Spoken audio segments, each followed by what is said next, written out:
मराठा आंदोलक मनोज जरांगेंची पुन्हा एकदा आंदोलनाची हाक। आजपासून अंतरवली सराटीत उपोषण, मागण्या मान्य न झाल्यास थेट वर्षावर आंदोलन करण्याचा इशारा।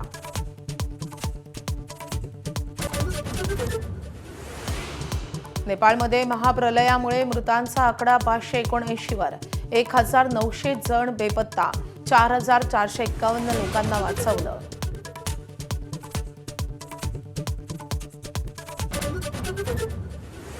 नेपाळमध्ये 400 पेक्षा अधिक भारतीय बेपत्ता, तर तिबेट भागातील 400 भारतीय नागरिक सुखरूप, परराष्ट्र मंत्रालयाची माहिती।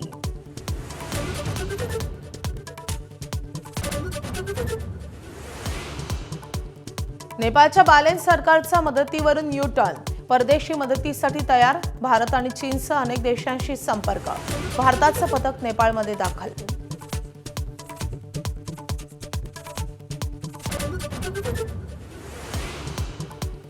मराठवाड्याकडे पावसाची पाठ, धाराशिवमध्ये सोयाबीन करपलं, जनावरांच्या चाऱ्याचा प्रश्न गंभीर, ऐन पावसाळ्यात चारा छावण्या उभारण्याची मागणी।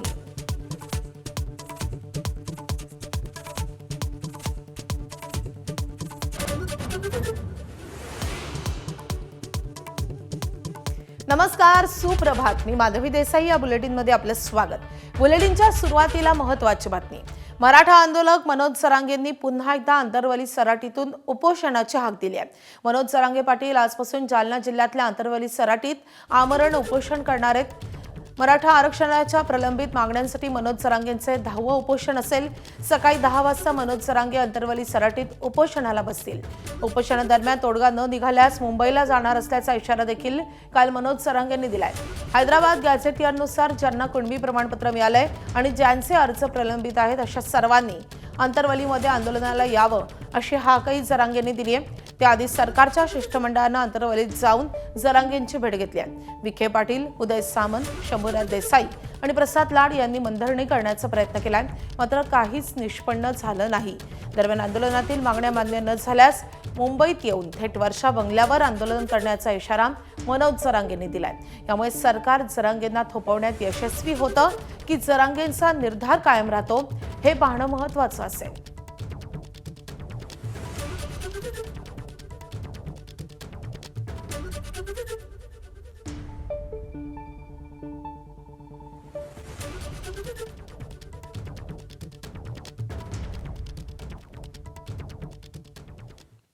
दरम्यान ॲडव्होकेट गुणरत्न सदावर्तेंनी मनोज जरांगेंवर गंभीर आरोप केलेत। आपण पाहूयात। मनोज जरांगे हे प्यादा, मनोज जरांगे ही व्यक्ती, मनोज जरांगे हा सेवक माननीय उपमुख्यमंत्री एकनाथ शिंदे साहेबांचा आहे। कारण मी ह्या पूर्वी म्हणालो होतो, बावनकुळे साहेबांना डुक्कर तोंड्या म्हणल्याच्या नंतर एकनाथ शिंदे साहेबांनी निषेध सुद्धा नोंदवलेला नाही। मुख्यमंत्री महोदयांचं घर टार्गेट करतो म्हणल्यानंतर एकनाथ शिंदे साहेबांनी मूग गिळून बसलेले आहेत। आता बातमी आहे नेपाळमधल्या महाप्रलयाची। नेपाळमध्ये 400हून अधिक भारतीय बेपत्ता झालेत। 320 भारतीयांसोबतचा संपर्क तुटलाय। भारताचं मूळ असलेले 100 नागरिक बेपत्ता असल्याचं समजतंय। तिबेटमध्ये 400 भारतीय सुखरूप सापडलेत। चीनमधून 149 भारतीय भारतात सुखरूपपणे परतलेत। परराष्ट्र मंत्रालयानं हेल्पलाईन नंबरही जारी केलेत।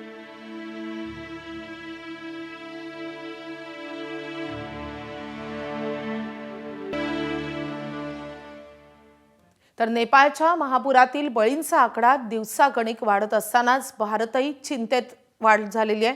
नेपाळमध्ये फिरण्यासाठी गेलेले अंधेरीतले डॉक्टर मिलिंद चितळे आणि त्यांची पत्नी जान्हवी बेपत्ता आहेत। चितळे दाम्पत्य आणि 60 जणांचा ग्रुप कैलास मानसरोवर फिरण्यासाठी गेले होते। यातले बहुतेक पर्यटक सर्जन आणि मोठे डॉक्टर आहेत। त्यांच्याशी संपर्क होत नसल्यानं कुटुंबीय धास्तावलेत। दरम्यान नेपाळमधील मृतांचा आकडा 579 वर पोहोचलाय। दरम्यान भारताकडून 10 टन साहित्य घेऊन तिसरं विमान काठमांडूमध्ये दाखल झालंय, ज्यात पोर्टेबल जनरेटर संच, अन्न पाकिटं आणि पाणी शुद्धीकरणाच्या गोळ्या यासह इतर साहित्य घेऊन हे विमान रवाना झालंय। परराष्ट्र मंत्री जयशंकर यांनी याबाबत ट्विट करत माहिती दिली आहे।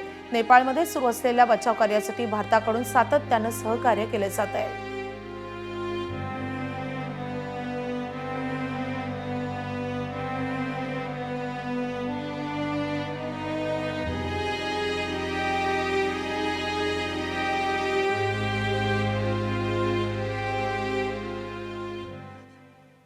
नेपाळच्या बालेन सरकारनं यू टर्न घेतलाय, कारण आता त्यांनी परदेशी मदत स्वीकारायला सुरुवात केली आहे. नेपाळ सरकारच्या तयारीनंतर भारताचे मदत पथक आता रवाना झाले.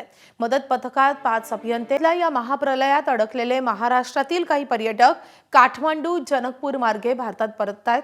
या पर्यटकांनी नेपाळमधून पाठवलेल्या व्हिडिओमधून तिथल्या खराब हवामानाची कल्पना येते. नेपाळमधून परततानाही या पर्यटकांना दाट धुकं आणि अधूनमधून पावसाचाही सामना करावा लागतोय. त्यामुळे हे पर्यटक संध्याकाळऐवजी रात्री उशिरापर्यंत भारतीय हद्दीत पोहोचण्याची शक्यता वर्तवली जाते.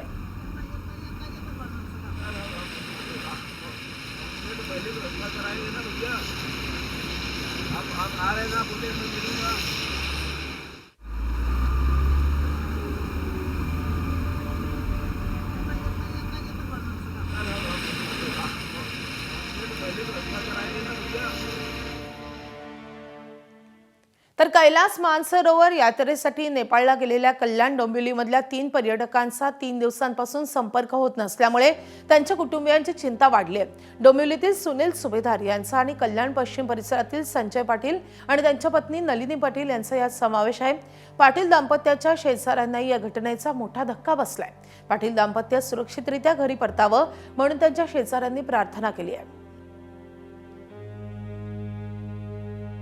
आम्हाला सांगून गेले होते की 23 तारखेला आम्ही बाहेर जाणार आहे. मानसरोवर म्हणजे कैलास मानसरोवर तिकडे जाणार आहे. मग 3 तारखेला परत येतो म्हणून. मग आता एक काल ते तिकडे काय झालं ते आता बाढ आली त्याच्यामुळे आता सगळी लोक बोलतायत की कुठं बेपत्ता आहेत म्हणून. पक्क काय माहिती नाही, पण सकाळी 6:30ला एक खबर अपडेट आली होती त्यांची की आमची बस आता निघाली म्हणून, असं त्यांच्या तिकडच्या ग्रुपची. नलिनी पाटीलच्या मिस्टरांचा भाऊ, मोठा भाऊ, तर त्यांच्याही संपर्क साधला. मग तो बोलला ठीक आहे, तलाठीला मी नंबर दिला. मग त्याच्याकडे त्यांच्या मुलाचा नंबर घेतला, तो अमेरिकेला आहे. त्याचा नंबर साधला, मग त्याला फोन लावला तर त्याला नाही लागला, त्याच्या होणाऱ्या मिसेसला लागला. मग त्यांनी सांगितलं की म्हणे ते तिथून निघाले काठमांडूला. त्यांच्या मावशीचा मुलगा आणि त्यांचा मुलगा काठमांडू निघाले विमानाने त्यांना शोधण्यासाठी. तर कैलास मानसरोवर यात्रेसाठी नेपाळमध्ये गेलेले अंधेरीतील डॉक्टर मिलिंद चितळे आणि त्यांच्या पत्नी जान्हवी या दोघांचाही त्यांच्या कुटुंबियांसोबतचा संपर्क तुटलाय. आणि त्यामुळे नेपाळमधल्या महाप्रलयात अंधेरीचे डॉक्टराचे हरवले असं आम्हाला कळलं. आम्हाला धसका खूप बसलेला आहे. विनंती म्हणजे आम्ही म्हणतो सरकारने त्याने शोधून काढायचं, एवढंच आमची अपेक्षा आहे. खूप आज मग माझी तब्येत बिघडली बघ. आज माझ्या मिस्टरला आम्ही बोलतो, रात्रीच मी बोलते आता मला सांगतो हो डॉक्टर असं झालं. मला काय सांगते ते एकदम आम्हाला ठसका बसला. आज माझं फॅमिली हा डॉक्टर, आज मला खूप आजारी होते, हेच मोठे औषध पाणी घ्या हे बोलायचे. एवढं चांगलं होतं डॉक्टर. आम्ही एवढं प्रार्थना करते मी म्हणजे सुखी प्रमाणे येऊ दे इकडे, एवढंच माझं म्हणणं. वळत पुढच्या राजकीय बातम्यांकडे. राष्ट्रवादी काँग्रेस शरदचंद्र पवार पक्षाची कोर कमिटीची बैठक पार पडणार आहे. या बैठकीत मागील 10 दिवसांपूर्वी राज्यातील सर्व जिल्हाध्यक्ष यांच्यासोबत झालेल्या बैठकीतील मुद्द्यांवर चर्चा होईल. या बैठकीला शरद पवार आणि कोर कमिटीचे सर्व सदस्य उपस्थित असतील. या बैठकीत दोन्ही राष्ट्रवादीच्या विलिनीकरणाबाबत चर्चा होते का किंवा पक्ष एनडीए सोबत जाण्याबाबत काही चर्चा होते का हे पाहणं महत्त्वाचं असेल.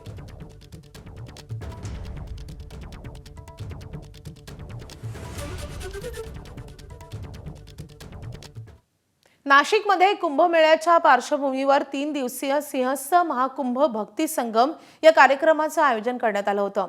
या कार्यक्रमात मुख्यमंत्री देवेंद्र फडणवीसांनी उपस्थिती लावली. एकाच वेळी सर्व कामं होत असल्यानं नाशिककरांना त्रास होत असल्याचं मुख्यमंत्र्यांनी म्हटलंय. शिवाय आता लोक शिव्या घालतायत, पण कामं पूर्ण झाल्यावर आपल्या गळ्यात माळ घालतील असंही ते म्हणाले.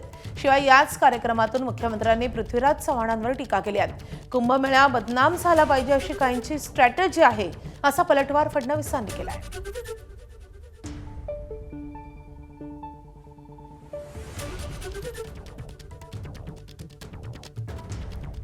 तर कुंभमेळ्याच्या कामावरून नाशिककरांना त्रास सहन करावा लागतोय. मोठे खड्डे पडलेले आहेत आणि त्यामुळे काहींचे जीवही गेलेले होते आणि त्यावरून विरोधकांनी सरकारवर सडकून टीका केलेली होती. याच अनुषंगाने आता मुख्यमंत्र्यांची या संदर्भात प्रतिक्रिया येते. एकाच वेळी सर्व कामं होत असल्यानं नाशिककरांना त्रास होतोय. आता लोक शिव्या घालतायत, पण कामं झाल्यावर कौतुक करतील असं मुख्यमंत्र्यांनी म्हटलंय. एकाच वेळी सगळी कामं सुरू केल्यामुळे नाशिककरांना आणि त्र्यंबकमधल्या लोकांना त्रास होतोय. लोकांच्या शिव्या देखील आम्हाला खाव्या लागतात. गिरीश भाऊंना, दादा भुसेंना जास्त खाव्या लागतात कारण ते इथे राहतात. आमदारांना, खासदारांना खाव्या लागतात. पण काळजी करू नका, कुठलंही परिवर्तन जेव्हा आपण करतो तेव्हा शिव्या खाव्याच लागतात. पण ज्या दिवशी कामं पूर्ण होतील त्या दिवशी हीच सर्व मंडळी आपल्याला फुलांचे हार देखील घालतील. चांगलं काम करताना 2 शिव्या खायची तयारी ठेवा.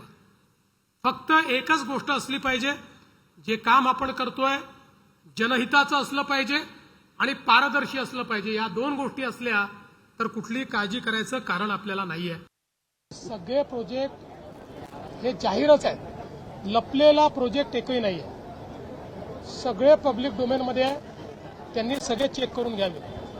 आणि ज्यांच्या मनामध्ये भ्रष्टाचार आहे, ज्यांच्या आचरणामध्ये भ्रष्टाचार आहे, त्यांना इथे रोज येऊन भ्रष्टाचार दाखवायचा आहे.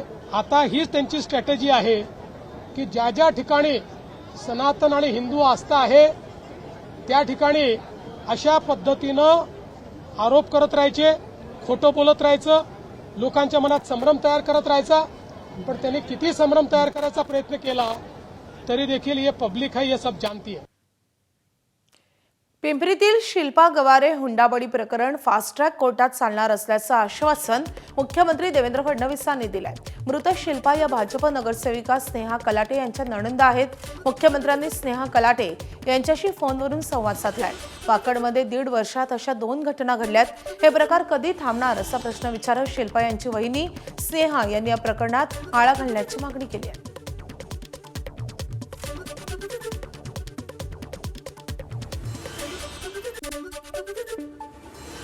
अमरावती येथील आदिवासी समाजातील विद्यार्थ्यांनी बाभुळ गावात रात्री उशिरा आदिवासी विकास मंत्री अशोक उईके यांच्यासोबत चर्चा केली आहे.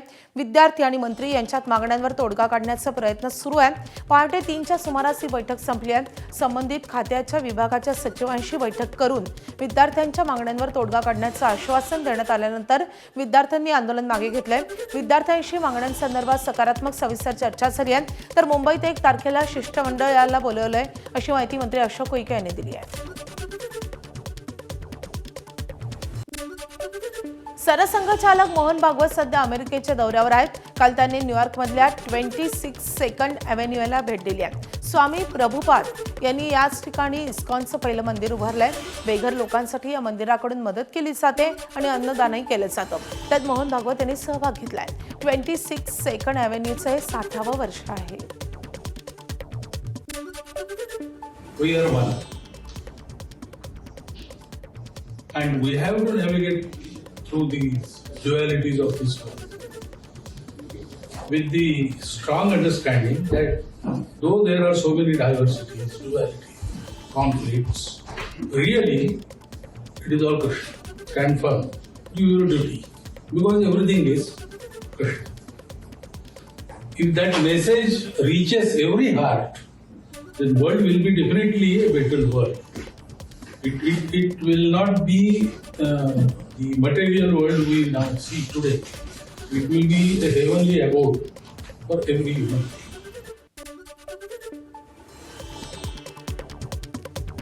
एकीकडे जीवनावश्यक पदार्थांचे दर गगनाला भिडलेले असताना दुसरीकडे नारळाच्या किमतीतही वाढ झाली आहे. नारळाच्या किमतीत 10 रुपयांची वाढ झाली आहे. सणासुदीच्या दिवसात नारळाच्या किमतीत वाढ झाल्यानं सर्वसामान्यांच्या खिशाला याच्यामुळे कात्री बसणार आहे.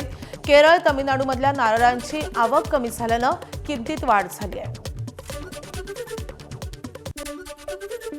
तांदूळ, गहू, ज्वारी आणि विविध डाळींसह कांद्याच्याही दरात झालेल्या वाढीमुळे मुंबईकरांना आधीच महागाईची झळ बसली आहे. त्यात आता सुक्या दुधाचे दर लिटरला 9 रुपयांनी वाढणार आहेत. अन्न आणि औषध प्रशासन म्हणजेच FDAच्या कारवाईनंतर दुधाची भेसळ थांबली असली तरी दुधाचा तुटवडा सुरू झालाय.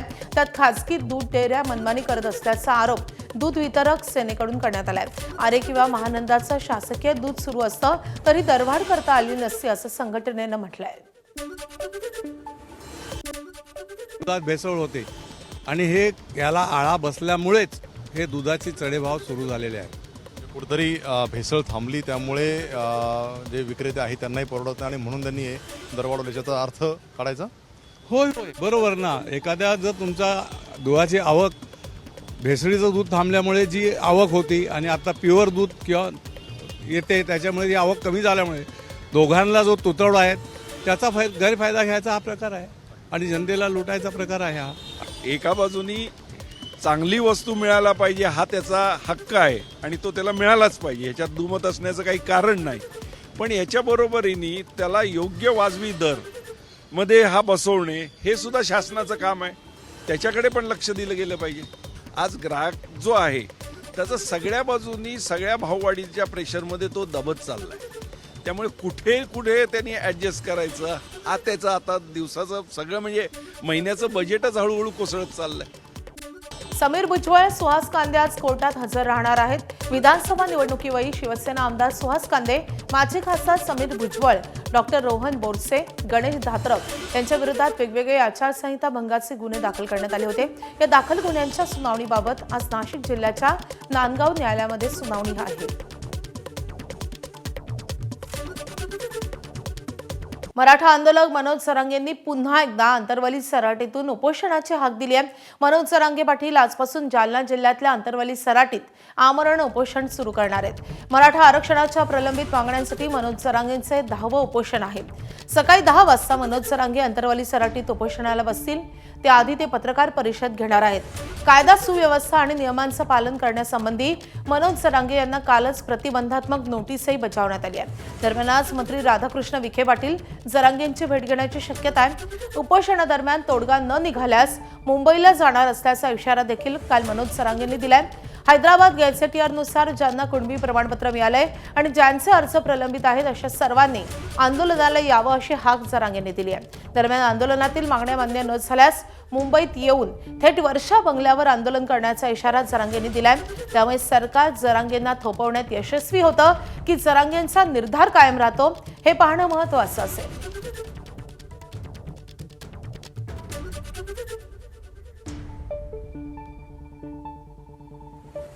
मनोज जरांगेंच्या उपोषण स्थळावरून रवी मुंडे आपले प्रतिनिधी सध्या आपल्या सोबत आहेत.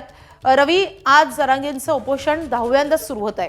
आज हे उपोषणाचं स्वरूप कसं असणार आहे? आता जरांगेंच्या या उपोषणाच्या पार्श्वभूमीवर सरकारकडून कोण आज येणार आहे आणि उपोषणाच्या ठिकाणी आता किती आंदोलक जमा झालेत, काय स्थिती आहे? माधवी, सर्वात अगोदर तर मी आंदोलक दाखवतो या ठिकाणी. हळूहळू काही आंदोलक तर रात्रीच या ठिकाणी दाखल झालेले आहेत. गेली 10 उपोषणं हा मंडप गजबजलेला आपल्याला पाहायला मिळाला आणि आज सकाळपासून ही सगळी आंदोलक मराठवाड्यातल्याच नव्हे तर महाराष्ट्रातील वेगवेगळ्या जिल्ह्यातून या ठिकाणी दाखल झालेली आहेत. आता 10 वाजता मनोज जरांगे हे पत्रकार परिषद घेतील आणि त्यानंतर ते आपल्या अधिकृत उपोषणाची घोषणा करतील. मागण्या ह्याच आहेत की 58 लाख ज्या नोंदी सापडल्यात त्यांना प्रमाणपत्र देण्यात यावी, व्हॅलिडिटी देण्यात यावी, सातारा गॅझेटियर लागू करण्यात यावं, त्याचा GR काढावा, अशा प्रकारची मागणी आहे. त्यासह सरसगट जे आंदोलकावरती गुन्हे दाखल झाले ते मागे घ्यावेत. यासह कुणबी मंत्रालयाची, मराठा कुणबी मंत्रालयाची स्थापना करावी, अशा विविध मागण्या मनोज जरांगेंच्या या अगोदरपासून आहेत. कुठेतरी सरकार त्याबाबत हायगय करत आहे अशा प्रकारचा मनोज जरांगे यांचा आरोप आहे. दुसरी बाजू ही आहे की काल जरी मनोज जरांगे यांनी अल्टिमेटम कालपर्यंतचा दिला असला तरी चर्चा मात्र थांबली नसल्याचं दिसतंय. कारण असं कळतंय की आज राधाकृष्ण विखे पाटील पुन्हा एकदा मनोज जरांगे यांची मनधरणी करण्यासाठी या ठिकाणी दाखल होणार आहेत. यापूर्वी त्यांनी छत्रपती संभाजीनगरमध्ये विभागीय बैठकीमध्ये आढावा घेतलेला आहे विविध प्रमाणपत्राच्या नोंदीबाबत, व्हॅलिडिटीबाबत. त्यामुळे कुठेतरी सरकार मनोज जरांगेंच्या या ज्या मागण्या आहेत त्याची पूर्तता करण्याच्या मागे आहे. आणि अर्थात मनोज जरांगे यांनी यापूर्वी इशारा दिलेला आहे की या आंदोलनादरम्यान सरकार जर आपल्या मागण्या पूर्ण करत नसेल तर आपण इथून पुढचं 6 टप्प्यामध्ये मुंबईमध्ये आंदोलन करू आणि थेट वर्षा बंगल्यावरती जाऊ, अशा प्रकारचं मनोज जरांगे यांनी आवाहन केलेलं आहे. गेल्या 2 दिवसापासून मनोज जरांगे यांनी मराठा समाजातील सर्व आंदोलकांना आंतरवली सराटीमध्ये येण्याचं आवाहन केलेलं आहे आणि हळूहळू हा मंडप पुन्हा एकदा गजबजू लागलेल्या वेगवेगळ्या ठिकाणाहून आंदोलक या ठिकाणी दाखल झालेले आहेत. आता सरकार नेमकं काय तोडगा काढण्याचा प्रयत्न करतो का? काल ज्या पद्धतीनं मनोज जरांगे यांनी राधाकृष्ण विखे पाटील यांच्यावर देखील टीका केलेली आहे, मात्र असंही कळतंय की त्यानंतर देखील राधाकृष्ण विखे पाटील हे आंतरवलील सराटीमध्ये येतील. साधारण दुपारच्या सुमारास ते या ठिकाणी दाखल होण्याची शक्यता आहे आणि त्या दोघांमध्ये नेमका काय संवाद होतो, काही मार्ग निघतो का, हे पाहणं महत्वाचं आहे. आणि अर्थात मनोज जरांगे आक्रमक आहेत, हे शेवटचं उपोषण असणार आहे, अत्यंत निर्णायक उपोषण असल्याचं ते सांगत आहेत. त्यामुळे कुठेतरी त्यांची भूमिका या ठिकाणी आक्रमक आहे. त्यामुळे सरकारपुढे मोठं आव्हान असणार आहे यावेळी त्यांना समजावण्याचं. माधवी, रवी, तुमच्या आजूबाजूला आपण पाहतोय आंदोलक जमा व्हायला सुरुवात झालेली आहे, कारण मनोज जरांगेंनी ज्यांना ज्यांना प्रमाणपत्र मिळत नाही त्या सगळ्यांनी आंतरवली सराटीमध्ये यावं असं आवाहन केलेलं होतं. आज जेव्हा हे आंदोलनाला सुरुवात होतीये, उपोषणाला सुरुवात होतीये, तेव्हा त्यांच्या काय भावना आहेत हे समजावून घ्यायचंय. नक्कीच आपल्याबरोबर ही वेगवेगळ्या भागातून आलेले सगळी आंदोलक मंडळी आहेत. दादा, मला सांगा, तुम्ही नेमकं कुठून आलेले आहेत? छत्रपती संभाजीनगर जिल्ह्यामध्ये खुलताबाद तालुक्यातून तालुका गाव आहे. गादाना आमचं मूळ गाव. माझ्या घरातलं एका बहिणीचं व्हॅलिड झालेलं आहे आणि एका बहिणीचं व्हॅलिड होईना, आणि ती MIDC मध्ये गव्हर्नमेंट जॉबला लागलेली आहे आणि 3 महिन्यापासून ते टाळाटाळ करताय. आणि विखे पाटील सांगताय बा कुठल्या व्हॅलिडिटी रोखलेले नाहीये. माझ्या छत्रपती संभाजीनगर मधल्या समाज कल्याणचं एक ताजं उदाहरण आहे का तिथल्या अधिकाऱ्यावर माझ्या तर मध्ये कारवाई व्हायला पाहिजे. मी व्हॅलेट वेरिंगला 3 वेरिंगला गेलो, एका वेरिंगला पाहून तिचं नवऱ्याला पाठवलं, तर वेरिंग झाल्यानंतर ते एक जण खाली आला त्याच्या पाठीमागं. त्यानं सांगितलं बा तुमचा 1 महिन्याचा पगार तुम्ही द्यायला काही अडचण नाही. त्या माणसाने 30,000ची मागणी केली. तुम्ही 30,000 जर दिले तर तुमचं व्हॅलेट लगेच करायला लावतोय. हे यांचा एक आरोप आहे त्यांच्या मागण्या. दादा, तुम्ही यापूर्वी आला होता? प्रत्येक आंदोलनात सहभागी आहे सुरुवातीपासून. छत्रपती संभाजीनगरवरून आलोय. आता मनोज दादांनी असं सांगितलंय की आता जर मागण्या मान्य झाल्या नाही तर मुंबईला जाणार. तुमचं काय मत आहे? दादा जसं म्हणतील तसं. दादा जे म्हणतील ते फायनल राहणार. मुंबई तर मुंबई, दिल्ली तर दिल्ली. खरं तर असं ह्या सगळ्या आंदोलकांचं म्हणणं आहे. आणि मनोज जरांगे यांनी ज्या पद्धतीनं आवाहन केलं होतं, ज्यांना व्हॅलिडिटीबाबत, प्रमाणपत्राबाबत अडचणी आहेत ते देखील लोक या ठिकाणी दाखल झालेले आहेत.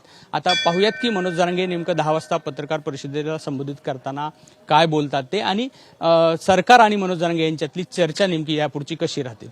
माधवी, नक्कीच आज या उपोषणाच्या अनुषंगानं खूप मोठ्या घडामोडी अंतरवली सराटीमध्ये घडणार आहेत. त्यामुळे रवी, याचे प्रत्येक महत्त्वाचे अपडेट तुमच्याकडून जाणून घेत राहू. सध्या धन्यवाद या सगळ्या सविस्तर माहितीसाठी. वळूयात पुढच्या बातमीकडे. भाजप आणि शरद पवारांच्या राष्ट्रवादीच्या 2 मोठ्या बैठका होणार आहेत. आज राष्ट्रवादी शरदचंद्र पवार पक्षाची बैठक शरद पवार घेणार आहेत. कोर कमिटीची बैठक असेल तर 31 तारखेला पुण्यामध्ये भाजपची कार्यकारिणी याला फडणवीस, तावडे आणि चव्हाण मार्गदर्शन करतील. त्यामुळे भाजपची एक महत्त्वाची बैठक 31 तारखेला पार पडणार आहे आणि आज शरद पवारांच्या राष्ट्रवादीची कोर कमिटीची बैठक पार पडते. त्यामुळे या दोन्ही बैठकांकडे सगळ्यांचंच लक्ष असेल, कारण अतिशय महत्त्वाच्या अशा बैठका आहेत. पुण्यात भाजपच्या कार्यकारिणीची बैठक आहे, ज्याला मुख्यमंत्री देवेंद्र फडणवीसांसह विनोद तावडे हे मार्गदर्शन करतील. 31 तारखेला पुण्यामध्ये ही बैठक होणार आहे. शरद पवारांच्या राष्ट्रवादीच्या आजच्या कोर कमिटीच्या बैठकीकडेही सगळ्यांचंच लक्ष असेल, कारण गेल्याच आठवड्यात जिल्हा प्रमुखांची बैठक झाली होती आणि या सगळ्या बैठकींमध्ये जे काही मुद्दे चर्चेत आलेले होते, या मुद्द्यांवर आजच्या या कोर कमिटीच्या बैठकीमध्ये चर्चा होईल.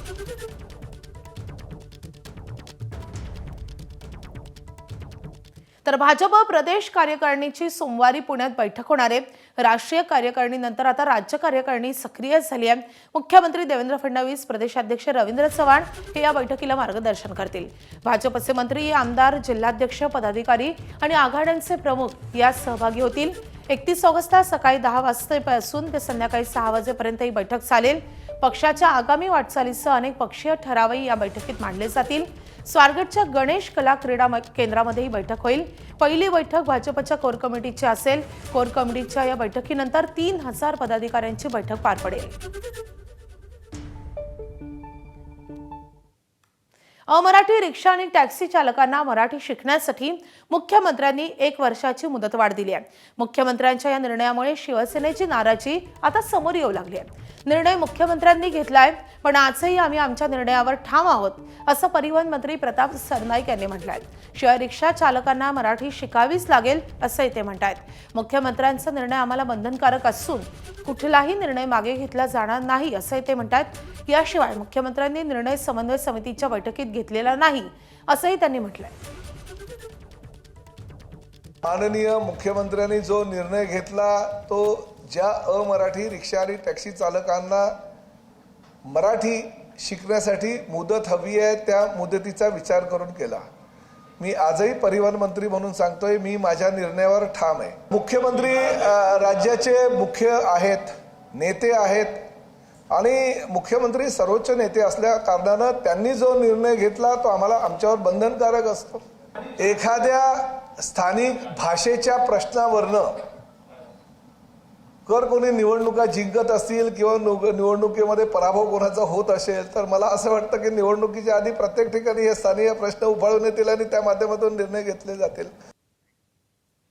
अमराठी रिक्षा आणि टॅक्सी चालकांना प्रवाशांसोबत मराठीत संवाद साधण्यासाठी मुख्यमंत्री देवेंद्र फडणवीस यांनी दिलेल्या 1 वर्षाच्या मुदतवाढीच्या विरोधात राज ठाकरेंची मनसे न्यायालयाचा दरवाजा ठोठावणार आहे. मनसे वाहतूक सेनेचे अध्यक्ष संजय नाईक यांनी ही माहिती दिली आहे. अमराठी रिक्षा आणि टॅक्सी चालकांना चुकीच्या पद्धतीनं बॅच आणि परवाने देण्यात आल्याचाही आरोप मनसेकडून करण्यात आला आहे. आजही आमचा या देशाच्या न्यायालयावरती विश्वास आहे. आमच्याकडे असणारे पुरावे घेऊन आम्ही न्यायालयामध्ये जाण्याचा निश्चित विषय घेतोय. आम्हाला न्यायालयावरती विश्वास आहे, कारण 2016 साली ज्यांनी परवाने घेतले त्यांना ह्या ठिकाणी राहतात म्हणून दिले, त्यांना मराठी येते म्हणून आज 10 वर्ष झाली तरी त्यांना मराठी येत नसेल तर अजून 1 वर्षामध्ये ते मराठी शिकणार आहेत याची गॅरंटी, याची खात्री मुख्यमंत्री महोदय देणार आहेत का? आणि ते जर खात्री देणार नसेल तर न्यायालयाने याच्यावरती कारवाई करावी अशी आमची मागणी आहे. महाराष्ट्रातील रिक्षा आणि टॅक्सी आणि ॲप आधारित कॅब चालकांसाठी मराठी भाषा सक्ती करण्याच्या राज्य सरकारच्या निर्णयाविरोधात काही चालकांनी मुंबई उच्च न्यायालयात जनहित याचिका दाखल केली आहे. जनहित याचिका दाखल करत सरकारच्या निर्णयावर स्थगितीची मागणी करण्यात आली आहे. याचिकेत मुंबईतील तब्बल 9.5 लाख रिक्षा चालकांच्या उदरनिर्वाहाचा प्रश्न असल्याचा दावा करण्यात आलाय. सरकारनं मराठी शिकण्यास 1 वर्षाची मुदत दिलेली असताना आज उच्च न्यायालय काही निर्देश देतं का हे पाहणं महत्त्वाचं असेल. महाराष्ट्र नवनिर्माण सेनेची सदस्य नोंदणी सुरू असून अमित ठाकरे स्वतः या मोहिमेत सहभागी होतात आणि दौरे करतायत. महाराष्ट्र नवनिर्माण विद्यार्थी सेनेचे अध्यक्ष अमित राज ठाकरे मीरा भाईंदर आणि वसई विरार शहराच्या दौऱ्यावर आहेत. भाईंदर पूर्व येथील शंकर नारायण शिक्षण संस्थेत अमित ठाकरे विद्यार्थ्यांशी संवाद साधतायत आणि यावेळी सदस्य नोंदणी अभियान कॉलेज युनिटचं उद्घाटन तसंच JNC स्ट्रीट शोला ते भेट देतील. यानंतर अमित ठाकरे विरार दौऱ्यावर जातील. विरार येथील नवीन युवा कॉलेजमध्ये ते विद्यार्थ्यांशी संवाद साधणार आहेत.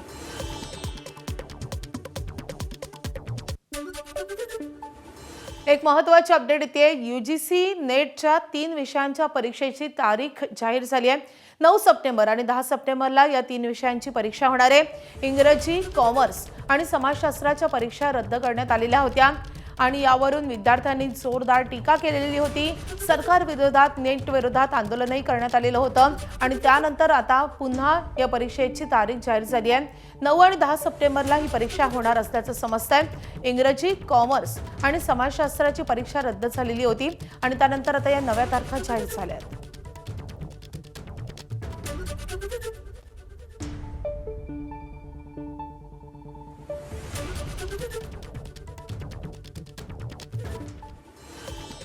ज्येष्ठ स्त्रीरोग तज्ज्ञ डॉक्टर CN पुरंदरे यांच्या आत्मचरित्राचं प्रकाशन मुख्यमंत्री देवेंद्र फडणवीस यांच्या हस्ते आज पार पडणार आहे.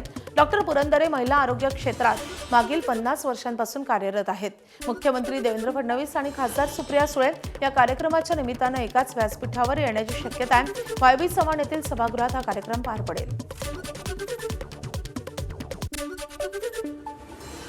आणखी एक मोठी बातमी. बॉलिवूड अभिनेता सैफ अली खान यांच्या वांद्रे येथील घरात घुसून त्याच्यावर चाकून हल्ला केल्याप्रकरणी अटक करण्यात आलेला मोहम्मद शरीफुल इस्लाम शेख या आरोपीनं मुंबई सत्र न्यायालयात अर्ज दाखल करून स्वतःचा गुन्हा कबूल करण्याची आणि कोर्टाकडे दयेची इच्छा व्यक्त केली आहे। कोर्टानं आपल्याला कमीत कमी शिक्षा द्यावी अशी विनंती या आरोपीनं केली आहे। या प्रकरणाची पुढील सुनावणी 11 सप्टेंबरला होणार आहे। गेल्या वर्षी 16 जानेवारी 2025 रोजी सैफ अली खानच्या वांद्रे येथील घरात शिरलेल्या चोरानं त्याच्यावर चाकून हल्ला केला होता।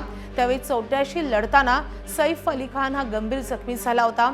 आता या प्रकरणातील अटक आरोपी शरीफुल इस्लाम शेख याने 1.5 वर्षानंतर आपल्याला या पश्चाताप होत असून आपण त्यासाठी कोर्टाला विनंती करणार असल्याचं म्हटलं आहे।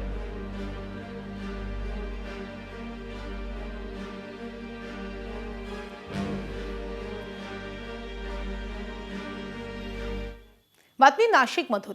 नाशिककरांना आगामी सिंहस्थ कुंभमेळ्याचे वेध लागलेले असतानाच गेल्या कुंभमेळ्याच्या आठवणींना उजाळाही मिळतोय।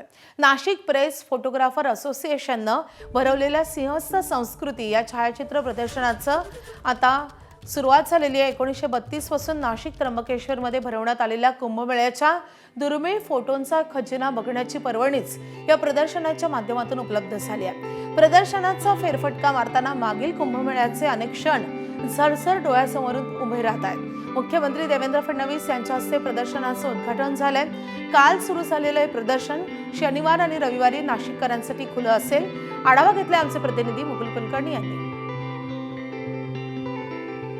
आगामी सिंहस्थ कुंभमेळ्याची चाहूल आता नाशिककरांना लागू लागली आहेत आणि देश विदेशातील पर्यटकांची पावलं, आध्यात्मिक गुरूंची पावलं आता नाशिकच्या दिशेने वळू लागलेली आहे आणि त्याचाच एक भाग म्हणून नाशिकच्या दैनंदिन वर्तमानपत्रांमध्ये काम करणारे जे फोटोग्राफर्स आहेत, नाशिक प्रेस फोटोग्राफर्स असोसिएशन यांचे सदस्य आहेत, त्यांच्या माध्यमातून नाशिकमध्ये कुंभमेळ्याच्या संदर्भातल्या छायाचित्रांचं 3 दिवसीय प्रदर्शन भरवलेलं आहे। किती कुंभमेळ्यांची छायाचित्र आपण दाखवतो? सर नमस्ते, मी अभय नेरकर। मला सांगायला आनंद होतो 1932 पासून तर आत्ता जो आपला मागचा कुंभमेळा होता 2014-15चा तिथपर्यंतचं अनसीन कलेक्शन जे सगळं हिडन होतं सगळ्या प्लॅटफॉर्मचं, दिव्य मराठी असू द्या, महाराष्ट्र टाइम्स असू द्या, जवळपास 16 हे प्लॅटफॉर्म्स आहेत, यांचं सर्वांचं अनसीन कलेक्शन हे रोटरी क्लब ऑफ नाशिक 9 हिल्सच्या माध्यमातून एका छताखाली हे उपलब्ध झालेलं आहे। काढताना आम्ही जवळपास 100-200 फोटो क्लिक करतो, पण त्याच्यातनं मोजके 5 फोटो आम्ही जे आमच्या दैनिकासाठी प्रसिद्धीसाठी देत असतो। त्यातलेही काही असे अनसीन फोटो आहेत, ते कुंभमेळ्याचे जे असे काही छटा आहेत, काही मुद्रा आहेत का ते आजपर्यंत लोकांपर्यंत आले नाही, ते आम्ही ह्या प्रदर्शनातून दाखवण्याचा प्रयत्न करतोय। ज्यांना मागचा कुंभमेळा अनेकांना बघता आलेला नव्हता, परभणीच्या वेळेस ते येता येऊ शकले नसते किंवा पुढचा कुंभमेळा हा कसा असणार आहे त्याची एक छोटी झलक या छायाचित्र प्रदर्शनाच्या माध्यमातून होणार आहे। कॅमेरामॅन मंगेश सोनवणेसह मुकुल कुलकर्णी, एबीपी माझा, नाशिक। पुण्यात गणपती मिरवणुकीत डीजे लावण्यावरून 2 मतप्रवाह समोर येत आहेत। एका वर्गाकडून डीजे मर्यादित आवाजात लावण्याचा आग्रह धरला जातोय, तर त्याचवेळी डीजेवर संपूर्ण बंदी घालण्याची मागणी वाढत चालली आहे। पुण्यात रविवारी डीजे विरोधात आंदोलन होण्याची शक्यता आहे, तर त्याचवेळी डीजे लावण्याच्या बाजूने असणारे नागरिकही आंदोलन करण्याची शक्यता आहे। दरम्यान आज पुन्हा एकदा पुणे पोलीस आयुक्त आणि गणेश मंडळांची बैठक होणार आहे। आजच्या या बैठकीत काय तोडगा निघतो का हे पाहणं महत्त्वाचं असेल। डीजे, प्लाझ्मा, प्रेशर फीड या संदर्भात जे प्रेशर मीड या विषयात जे काही सगळ्या चर्चा चालू आहेत, मला असं वाटतं की याच्यामध्ये गणेश उत्सव मंडळाचा कार्यकर्ता म्हणून आणि लोकप्रतिनिधी माझी एक भूमिका नक्की आहे की हा उत्सव लोकांचा आहे, आपल्याला लोकांना सोबत घेऊन हा उत्सव साजरा केला पाहिजे। त्यामुळे कर्कश आवाज, नागरिकांना होणारा त्रास असा उत्सव नको। त्यामुळे जे काही प्लाझ्मा असेल, प्रेशर मीड असेल, हे तर निश्चित उत्सवात नको आहेत। केवळ शेवटच्या दिवशीच्या मिरवणुकीवरती आपण ज्या पद्धतीने चर्चा करताय, 10 दिवसाचा गणेशोत्सव, देखावा, पूर्वतयारी याच्यावरती कोणीही बोलत नाहीये आणि केवळ गणपती मंडळ आणि गणपती मंडळाचा कार्यकर्ता याला ज्या पद्धतीने आरोपीच्या पिंजऱ्यात उभं करण्याचं काम आपल्या माध्यमातून काही मंडळी करतात हे चुकीचं आहे असं मला वाटतं। धीरजजींनी आता जो मुद्दा मांडला की गेल्या 8-10 दिवसात जे ईद निमित्ताने जे इथं मिरवणुका निघाल्या त्यात सुद्धा अशा मोठ्या भिंती असलेले, स्पीकर असलेले हे वाजवले गेले, ते सुद्धा निषेधार्थ आहे, ते सुद्धा आक्षेपार्ह आहे, ते सुद्धा चुकीचं आहे। या आवाजाने कार्यकर्त्यांपासून सामान्य पुणेकरापर्यंतच्या कानाच्या शक्तीवर परिणाम होतो. कायमचं बहिरत्व त्यांना येतं. सर्व घटकांना विश्वासात घ्या. यातनं होणारा त्रास कसा कमी करता येईल, बाकीचा बॅलन्स करता कसा येईल, एका दिवसात सगळं DJ मुक्त हे असं होणार नाही. हा गणेशोत्सव निर्बंध मुक्त असावा. स्वातंत्र्य आहे तर स्वैराचार नको, निर्बंध मुक्त आहे म्हणजे बेधुंद नको, ही माझ्यासारख्या कार्यकर्त्याची भावना आहे. धर्मस्वातंत्र्याच्या नावाखाली हे सुप्रीम कोर्टाने अनेक निर्णयात सांगितलेले आहे. लेटेस्ट तुम्ही पटना हायकोर्टाचा डिसिजन बघा. धर्मस्वातंत्र्याच्या नावाखाली आम्ही सार्वजनिक ठिकाणी लाऊडस्पीकर वाजवू, आम्ही रस्त्यावर अतिक्रमण करणारे मंडप बांधू आणि रस्त्यावरून मिरवणुका काढून जो रहदारीसाठी बांधलेला आहे रहदारीचा अडथळा करू, याचं समर्थन आम्ही धर्मस्वातंत्र्याच्या नावाखाली करू, तर ते होऊ शकणार नाही. दोन वेगवेगळे मुद्दे आहेत. धर्मस्वातंत्र्याला आम्ही तुमचं स्खलन स्वातंत्र्य म्हणून मान्य करतो, पण त्या सबबीखाली जर तुम्ही आमच्यावरती ध्वनी प्रदूषण आणि रहदारीचा अडथळा हे जर लादायचा प्रयत्न केला तर ते आम्हाला अजिबात मान्य नाही. मुंबईत गणेशोत्सवाचा उत्साह शिगेला पोहोचलाय. अनेक मंडळांकडून मोठ्या उत्साहात आणि जल्लोषात बाप्पाचं स्वागत केलं जात आहे. दरम्यान आज चिंचपोकळीच्या चिंतामणी गणपतीच्या आगमनासाठी भाविक आतुर झालेत. यंदाही मोठ्या उत्साहात आणि पारंपरिक वाद्यांच्या गजरात चिंतामणी बाप्पाचं आगमन होणार आहे. चिंतामणीच्या आगमनासाठी मोठ्या प्रमाणात परळमध्ये गर्दी होते. या पार्श्वभूमीवर पोलिसांचा कडेकोट पोलीस बंदोबस्त तैनात करण्यात येणार आहे. परळमधील नुकताच झालेल्या घटनेमुळे मुंबई पोलीस अधिक सतर्क झाले असून कोणताही अनुचित प्रकार टाळण्यासाठी कडक पोलीस बंदोबस्त असेल. शांतता आणि सुरक्षिततेसाठी विशेष खबरदारी घेतली जाते.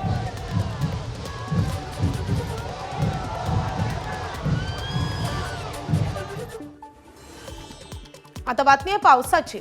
4 आणि 5 सप्टेंबर दरम्यान विदर्भ आणि मराठवाड्यात पावसाची शक्यता आहे. भारतीय हवामान विभागानं हा अंदाज वर्तवलाय. 10 सप्टेंबर दरम्यान कोकण गोवा भागातही पावसाचा अंदाज वर्तवला जातोय.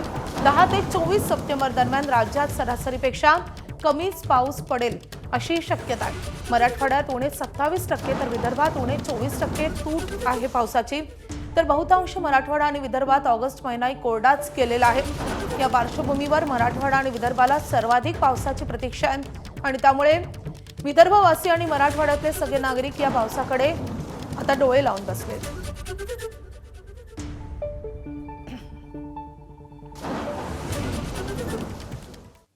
धाराशिवमध्ये पाऊस नसल्याने पिकांचं नुकसान होतंय आणि त्यामुळे शेतकऱ्यांमध्ये तणावाचं वातावरण आहे. बहारदार आलेलं सोयाबीन आता वाळू लागलंय, तर जनावरांच्या चाऱ्याचाही प्रश्न निर्माण झालाय.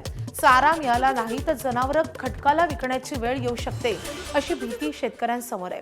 त्यामुळे चारा छावण्या सुरू कराव्यात अशी मागणी शेतकरी करतायत. मराठवाड्यावर महाभयंकर दुष्काळाचं संकट घोंघावतंय. धाराशिवमध्ये गेल्या काही दिवसात पावसानं दडी मारली आहे आणि शेतकऱ्यांच्या मनामध्ये धडकी भरली आहे. ही धडकी ह्याच्यासाठी भरली की शेतात उभं असलेलं हे पीक अक्षरशः करपून गेलंय. शेतकरी माझ्यासोबत आहेत. काय परिस्थिती आहे शेतात? आणि बेकार झालं हो, काय करायचं. काय सोयाबीन वाळून गेली, गुराला खायला नाही, पाणी नाही, जनावराला काय टाकावी पंचायत आहे. किती सोयाबीन होतं आणि काय त्याच्यावर करायचं ठरवलं होतं? आता सोयाबीन काय होतच नाही तर काय ठरवलं. आता कशा द्यायचं, पैसे कर्ज लोकांचं द्यायचं कशानं. जनावर आणलेली एवढी माग लाख रुपयाच्या गाय द्या, आता टाकाय काय नाही, आता काय करायचं. सगळीकडे अशीच परिस्थिती आहे. माझं 25 एकर सोयाबीन आहे आणि पाक करपून गेले आता सध्या. आणि 30-40 जनावर आहेत. आता चारा नाही टाकायला त्यांना, तर चारा छावणीचे सरकारनं ही करावी, मदत करावी. जनावरांचं काय करायचं? जनावराला आता काहीतरी वैर छावणी फिवणी टाकून काहीतरी मदत करावं लागते सरकारनं. कुठून आणायचं शेतकऱ्यांनी वैरण आता, नाही तर खटकाला चित्रापा चालली. बैल राहणार नाही ना गुरु राहणार नाही, सगळी खटकाला द्यायची बरी येईल. आता पाणी प्यायला बी नाही, शेतात जावं तर काही राहणार बी नाही. तुम्हाला सांगतो अशी परिस्थिती आहे सगळी पूर्ण. मग ह्याच्यापेक्षा अजून काय बेकार हो मला सांगा. उद्या सणाची पंचायत पोळ्याच्या बैल पोळ्याच्या काय नाहीच कुणी देणार बी नाही. बघून उष्ण पासन बी कशाने आणायचं कंडा गोंडा, अवघड आहे शेतकऱ्याचं. शेतामधली पिकं जशी तणावत आहे तसा शेतकरी देखील तणावात आहे, कारण हातातोंडाला काहीच लागणार नाही अशी परिस्थिती आहे. आप्पासाहेब शेळके, एबीपी माझा, धाराशिव. महाराष्ट्र गृहनिर्माण विभागानं भंडाऱ्यात 224 घरांची सुसज्ज वसाहत उभारली आहे. मलेशियातील अत्याधुनिक माय वन टेक्नॉलॉजीचा वापर करून उभारलेली ही भंडारा जिल्ह्यातील पहिलीच विना विटांची इमारत आहे. ग्राउंड प्लस 3 मजल्यांच्या एकूण 7 विंग्समध्ये ही वसाहत तयार झाली असून सप्टेंबरच्या पहिल्या आठवड्यात राज्याचे उपमुख्यमंत्री एकनाथ शिंदे यांच्या हस्ते याचं लोकार्पण होणार आहे. शासनाच्या या महत्त्वपूर्ण उपक्रमामुळे भंडाऱ्यातील अल्प उत्पन्न घटकातील अनेक कुटुंबांचं हक्काच्या मजबूत आणि अत्याधुनिक घराचं स्वप्न आता साकार होणार आहे. अत्यल्प उत्पन्न गटातील नागरिकांना सरकारच्या माध्यमातून म्हाडा गृहनिर्माणच्या माध्यमातून भंडारा शहरालगत फ्लॅट सिस्टीम तयार झालेली आहे. अगदी निसर्ग सानिध्यात वसल्याचं प्रचिती या बिल्डिंगकडे बघितल्यानंतर येते.